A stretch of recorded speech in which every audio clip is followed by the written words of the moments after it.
All right, here's our first piece of content and the new wave of Beach Boy stuff. Outside of the podcast, It's our top 10. Now, my little caveat or caveats. This is not what I think are the 10 best Beach Boy works, or even maybe, for other reasons. This was a hard deal for me, and I'm going to tell everybody this track, with a couple of exceptions, a lot of this could be way different on days or in phases for me. Yeah. So, but it's kind of the top 10 of things I go to. Top 10 albums that you go to. And I kind of almost, it was funny as I tried to really winnow it down. I kind of almost had to divide it into eras, and funny how I kept coming back to one area. One era. Same. But you said honorable mentions that didn't make the top 10, and I'm thinking of just a couple. I'm going to just off the top of my head, Shut Down Volume 2. Okay, so these are honorable mentions meaning not they're not in the top 10. They're not in the top 10. Yeah, Shut Down Volume 2 and then Smiley Smile for me. Okay. So now my caveats. So this is kind of my way of thinking about it. Is so we did this the reason why we're doing this as our first piece of content outside of the podcast is that I just got done learning. I graduated from Beach Boys school, and I listened to the entire catalog. We did an episode on every album. I know, I listened to every album, even solo albums by Brian and Carl. I listened to everything. And not that we included those here, but because that's fresh in my mind, that's why we're doing this. So we're ranking them just off of, this is a total preference thing. So don't get angry in the comments if these don't align with that, what you would think, because it's kind of like... And some of it's going to be weird. Yeah, some of it's, I know mine are going to be like, what in the hell is this guy's deal? But that's the thing, is that it's kind of like, vanilla and chocolate. Just because I like vanilla doesn't mean chocolate is terrible. It's just, that's my preference. That's what I want to go to. And I think you kind of put it perfectly, is that what do I turn to the most? What's the album that I'm, putting on the most? So that's... And to me, that's usually to support a particular mood too, which is... So anyway. So that's just my disclaimer. We better get into it, okay. Man. So honorable mention for you, and I know is Love You did not make my... I'm sorry, honorable mention for me. Yes, Love You did not make my top 10. And neither did, and I'm just going to agree with all, neither did any of the live albums. Okay. I don't have a single one. And when we say live albums, we're talking about the 3... Early ones, the ones that were released in the vibrant part of their career, let's say. Yeah. So none of those. So I'll just give those two as as those are my. There were some of those that could have been in your honorable mentions. Yes, those were all in my probably say top 15. I'd say. Okay. All right. Let's do it. Number 10. Carl and the Passions, for me, because it has one of my favorite, probably top 5 favorite songs on it, and that is All This Is That, which was a song I never heard before going through this podcast, going through the podcast. I have to stop saying this. We're not doing the podcast anymore. Going through the podcast, and All This Is That is just an absolute magical song to me, and so when I want to listen to that song, I put on that album, and then I listen to that song, and the rest of the album goes through, and I just love the rest of that album. So, but that's a real quick, my number 10, Carl and the Passions. Okay. You're up. Number 10 for me, Surfer Girl. Surfer Girl. Okay. Magic album. And 10 could be 3 for me. I'll say it just to make everybody mad. I love this album, and of the earliest stuff, it does stand out, even though I love Surfing USA for the raw energy on it. The magic that Brian's starting to infuse into the music around the Surfer Girl album is beautiful. And Your Summer Dream holds special weight for me, as does of course Surfer Girl and Catch a Wave and In My Room, and so anyway, 10. Okay, and I probably should say this as well. We don't know each other's lists. We're fine. We're fine. Yeah, we did this separately, and so number 9, Surfer Girl.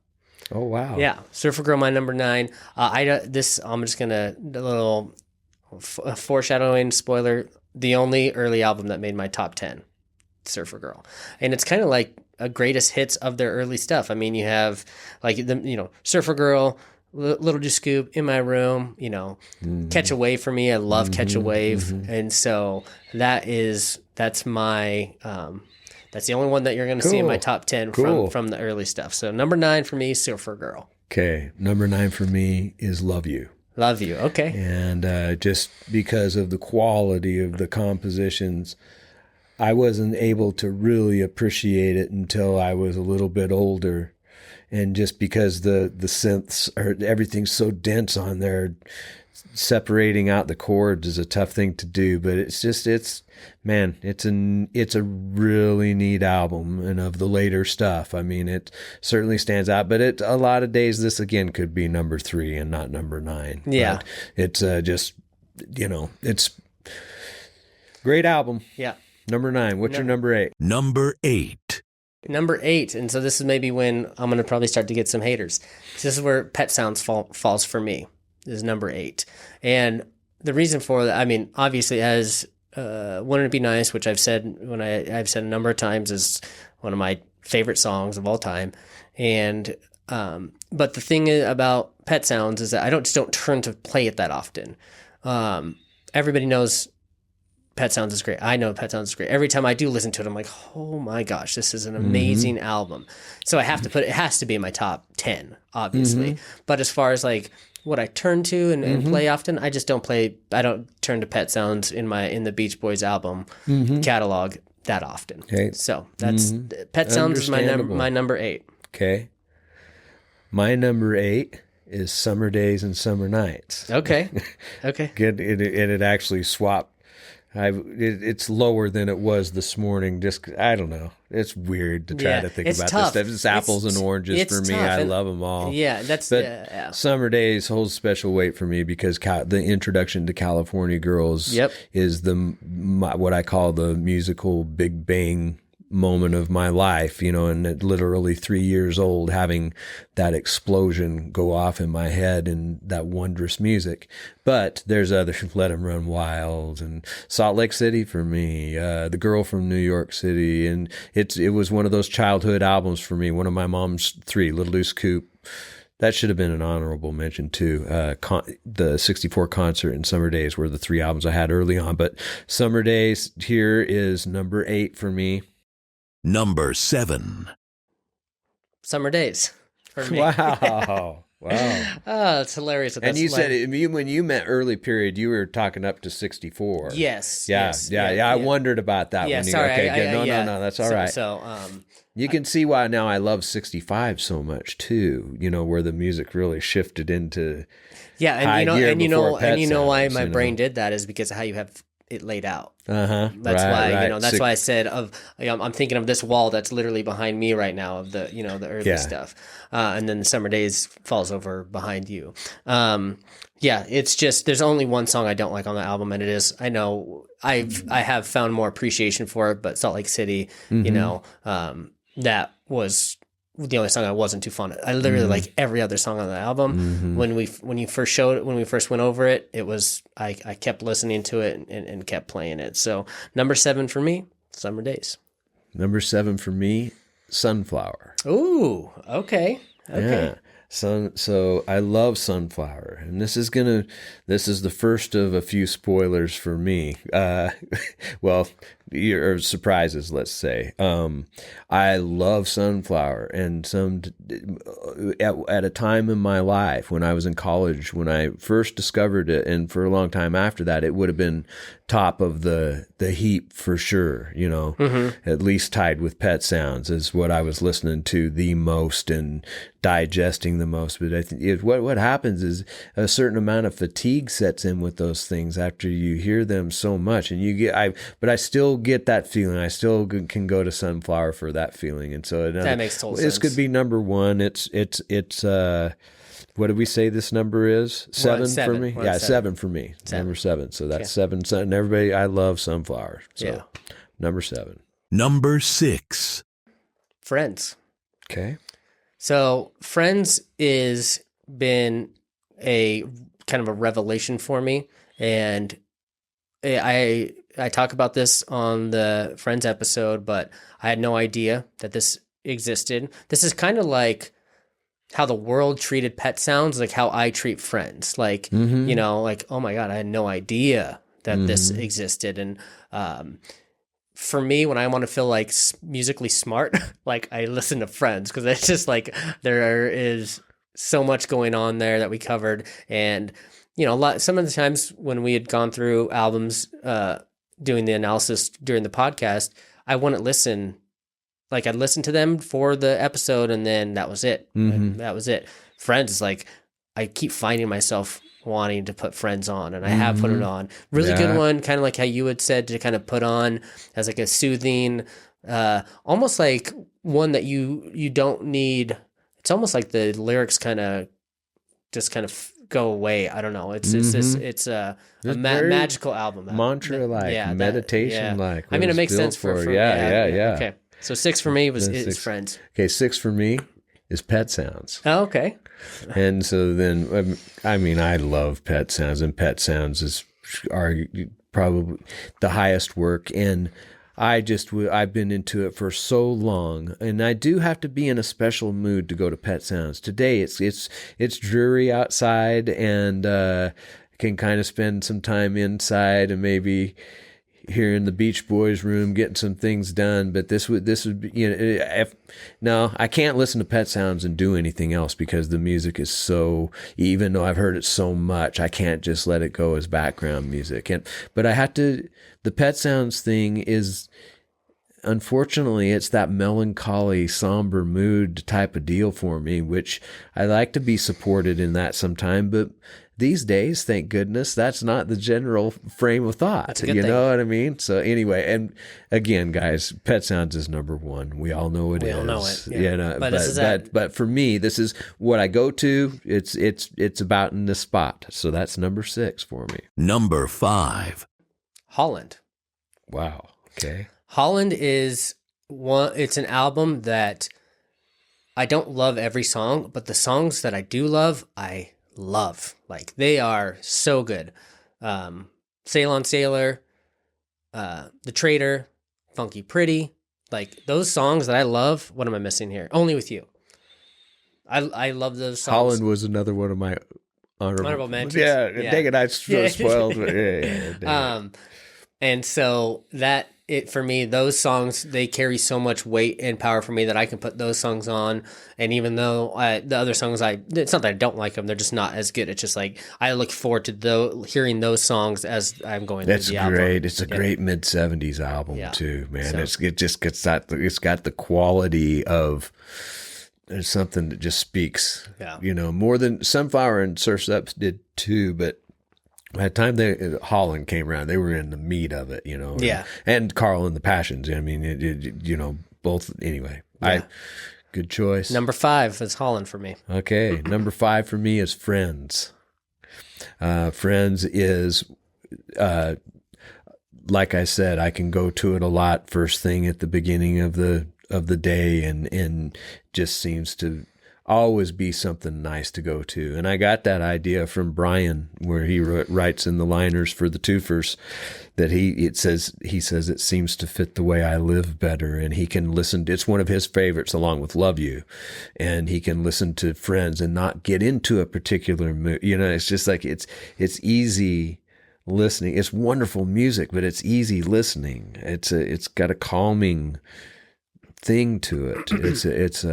Anyway, and it's sung beautifully. Their singing is just, man, at this stage in their, man, whether they were doing the R&B thing on Wild Honey or singing this beautiful lush style on Friends, or anyway, but so Friends is number 5. Number 4. This is based strictly on volume of the amount of times I have already listened to this song. This album, just getting introduced to it fairly recently, is going to be Stack of Tracks. 4 is Stack of Tracks for me, because Stack of Tracks, I work a lot. I do a lot of computer work. I do a lot of editing and you know, building websites, all that stuff. A lot when I have to have something playing.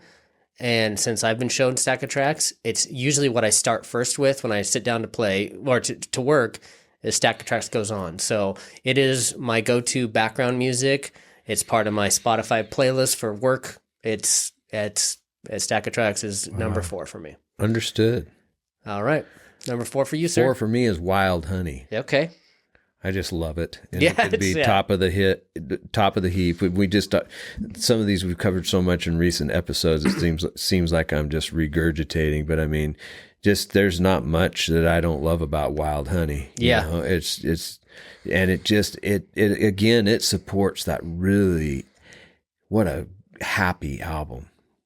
Totally. What a happy 100% feel good album, man. That's Yeah. and so then again, it's mood support. Besides, I love the music. It's just mood supporting. Yeah. You know, Totally. And, Smiley Smile. You know, I usually just start. You know, on one of those days that I want to be supported. I'm not gonna lie. I start with just let it play from Smiley Smile to the end of Friends. You know, Smiley Smile, trilogy. Wild Honey, and Trilogy. Friends, and just none of that. Even though there's the uniqueness or weirdness of Smiley Smile, it never really. It still seems light to me. Yeah. All 3 of those albums seem light. Not really think anything's being imposed upon you. More, maybe just merely suggested. Yeah. You know. Number 3. Surf's Up. Surf's Up is, and it's why we think if you've listened to the podcast at all, you know what my number 1 album is. I say it numerous times throughout the podcast. But the thing about Surf's Up is it falls into the same part of my Beach Boys experience of this resurgence of excitement for them. And then you just have tracks, you have obviously Surf's Up, Phil Flows, Disney Girl, there's so many Till I Die. Till I Die. Like there's just all these amazing songs on there that I didn't know existed. And so Surf's Up since I've been showed Surf's Up, it's gotten played a lot from me. And so number 3 for me, Surf's Up. Number 3 for me, the Today album. Oh, okay. Today should have been an honorable mention for me too. But. It's Today is special, and that was one when I didn't have it young. I only heard it in its entirety when it came out on the twofers, and it's just it's so solid to me, and it is one that I go to. You know, I love it for Dennis's "Do You Want to Dance" to start. You know, to me, then that announces summer to me. And so that's when the Today album starts getting played and the whole thing, side 1, but side 2 is so special. And Please Let Me Wonder and Kiss Me Baby and She Knows Me Too Well. And In the Back of My Mind, those songs are so special and create such feelings of just like it's just joyous. Mm-hmm.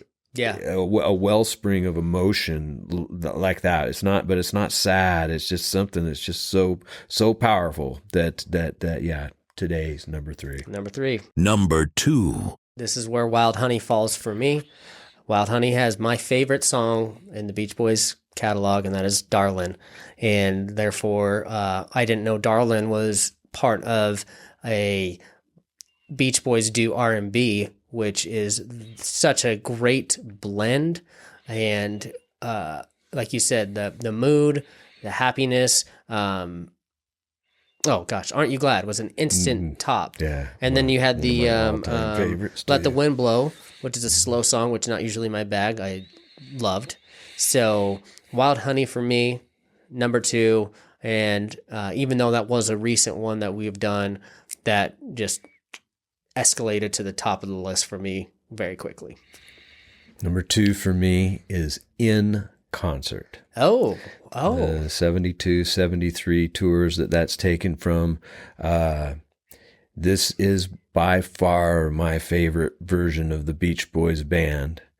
Bruce was with this big ensemble with Blondie and Ricky for a while too at the very beginning, but not part of these recordings. But this is, to me, I love the heaviness of the guitars, the way they use the guitars. It was so of the time.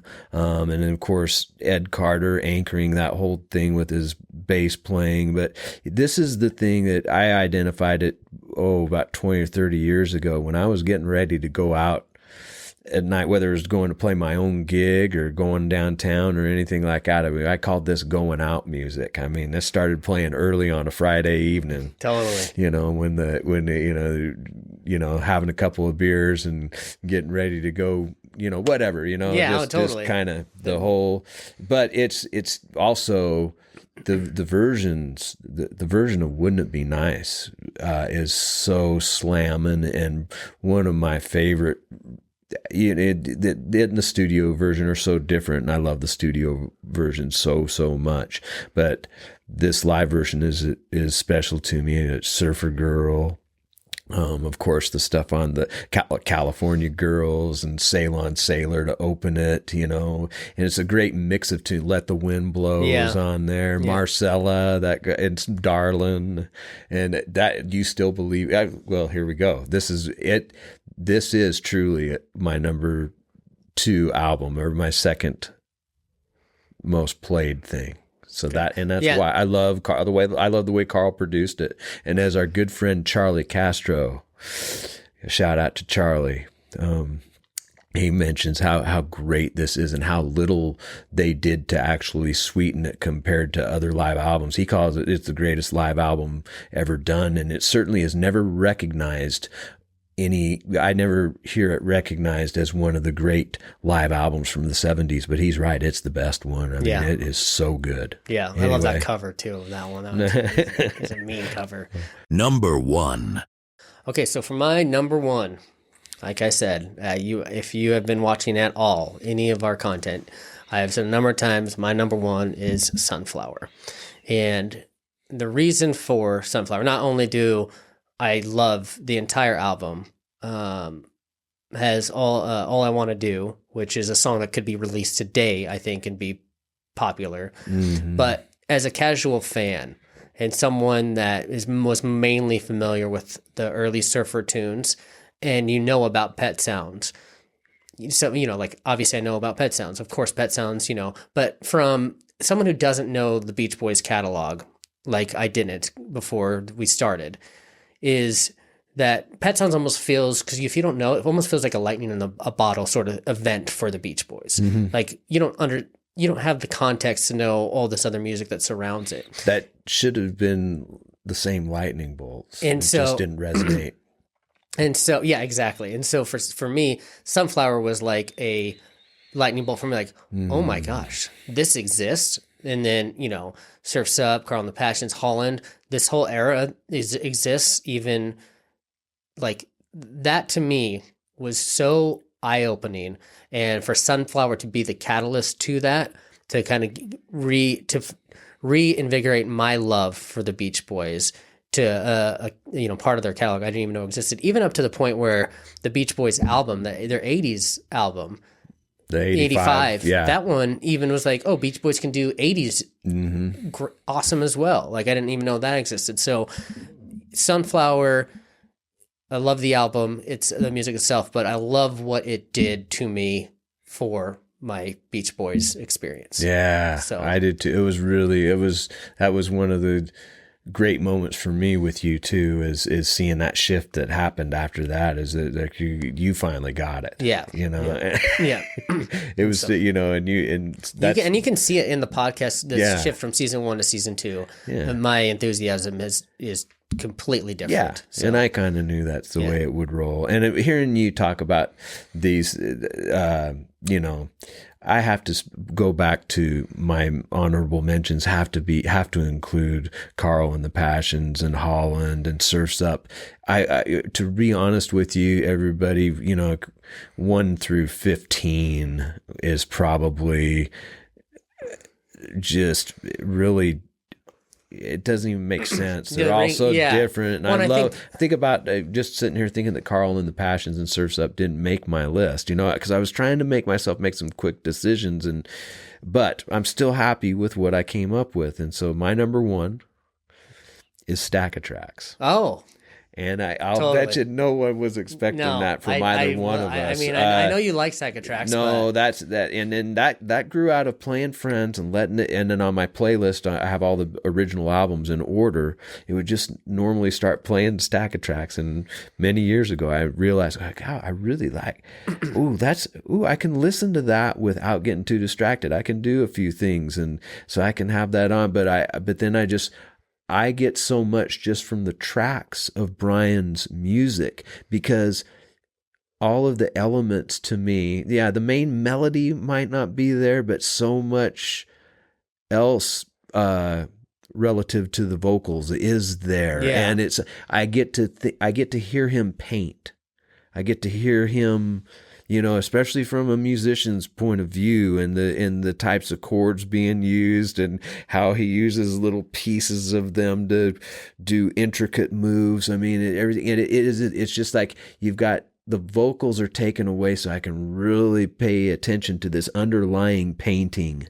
And whenever I listen with the vocals, it requires a certain amount of, I don't know if it just demands involvement or it's just that distracting. So anyway, there you go.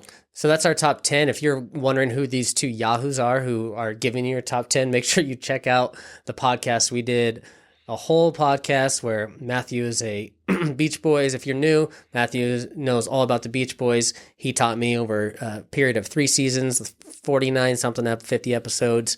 And so if that's something you're interested, check that out. And then we're just going to continue to do more Beach Boys content like this, song breakdowns, that sort of thing. So subscribe, do all that sort of stuff. And that'll do it.